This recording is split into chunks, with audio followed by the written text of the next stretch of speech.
Guys welcome back to my channel. So ये हिंदी साहित्य के इतिहास के मोस्ट इंपॉर्टेंट क्वेश्चंस की थर्ड वीडियो है। अगर आपने पहले वाली वीडियोस नहीं देखी हैं तो देख लीजिए, और हिंदी साहित्य के पूरे टॉपिक्स की वीडियोस डली हैं वो भी अगर आपने नहीं देखी हैं तो देख लीजिए, और वीडियो अच्छी लगे तो लाइक कर दीजिएगा और हमारे चैनल को सब्सक्राइब कर दीजिएगा। ठीक है, चलिए वीडियो शुरू करते हैं। आज हम पढ़ा रहे हैं हिंदी साहित्य के मोस्ट इम्पॉर्टेंट क्वेश्चन।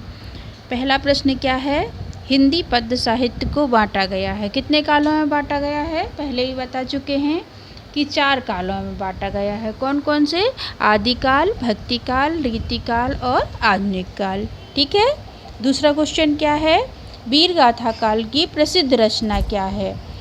तो वीर गाथा काल की कौन सी है? इसमें है पृथ्वीराज रासो। तीसरा प्रश्न है, आदिकाल के कवि कौन कौन से हैं? तो आदिकाल के कवि सूरदास तो भक्ति काल के हो गए, कबीरदास जी ज्ञानमार्गी धारा के हो गए, और चंद्रवरदाई आदिकाल के कवि, और भूषण किस काल के कवि हैं? रीतिकाल के। ठीक है। अगला क्वेश्चन क्या है? भक्ति काल के लोकनायक कवि कौन है?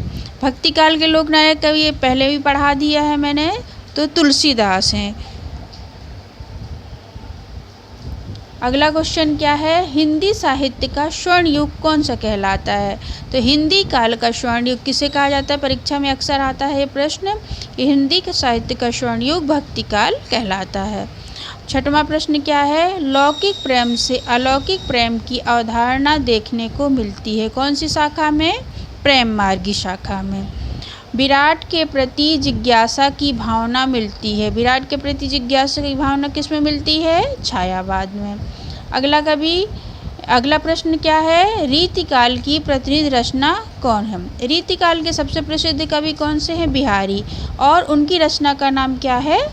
बिहारी सतसई। कामायनी किसका महाकाव्य है? जयशंकर प्रसाद का। और प्रिय प्रवास किसका महाकाव्य है? अयोध्या सिंह उपाध्याय का। ठीक है। अगला प्रश्न, 9वां प्रश्न क्या है? रीतिकालीन कवि हैं। तो देखो इसमें सुमित्रा नंदन पंत तो छायावादी कवि हो गए, और दिनकर प्रगतिवादी कवि, और हरिऔध अयोध्या सिंह उपाध्याय। हरिऔध का पूरा नाम क्या है? अयोध्या सिंह उपाध्याय। तो अब इसमें कौन से कवि कहला गए? भूषण रीतिकाल कवि हैं। पद्माकर कौन से कवि हैं? भक्ति काल के तो नहीं हैं, आधुनिक काल के भी नहीं हैं, ना आदिकाल के। तो कौन से काल के हो गए? रीतिकाल के। ठीक है।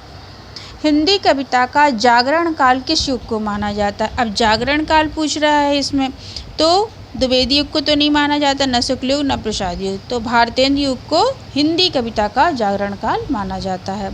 नई कविता का समय क्या है? नई कविता का पहले बताया है 1950 से अब तक है। अब अगला प्रश्न क्या है? महाप्राण के नाम से प्रख्यात कवि हैं। तो जवाहरलाल नेहरू नहीं है, लाल बहादुर शास्त्री भी नहीं है, महात्मा गांधी भी नहीं है। तो सूर्यकांत त्रिपाठी निराला को क्या कहा जाता है? महाप्राण। उनका मतलब शॉर्ट नाम क्या है? महाप्राण। कबीर को हजारी प्रसाद द्विवेदी ने क्या कहा है? कबीर को हजारी प्रसाद द्विवेदी ने भाषा का डिक्टेटर कहा है। भाषा का डिक्टेटर क्यों कहा है? क्योंकि उसमें कबीरदास जी ने, वो पढ़े लिखे नहीं थे, इसलिए उन्होंने सभी प्रकार की भाषाओं को अपनी कविता में स्थान दिया है, इसलिए उनको भाषा का डिक्टेटर कहा जाता है। किसने कहा है? हजारी प्रसाद द्विवेदी ने। ठीक है गाइज, आज की वीडियो में इतना ही। अगर आपको वीडियो अच्छी लगी हो तो लाइक कर दीजिएगा और हमारे चैनल को सब्सक्राइब कर दीजिएगा। Thank you.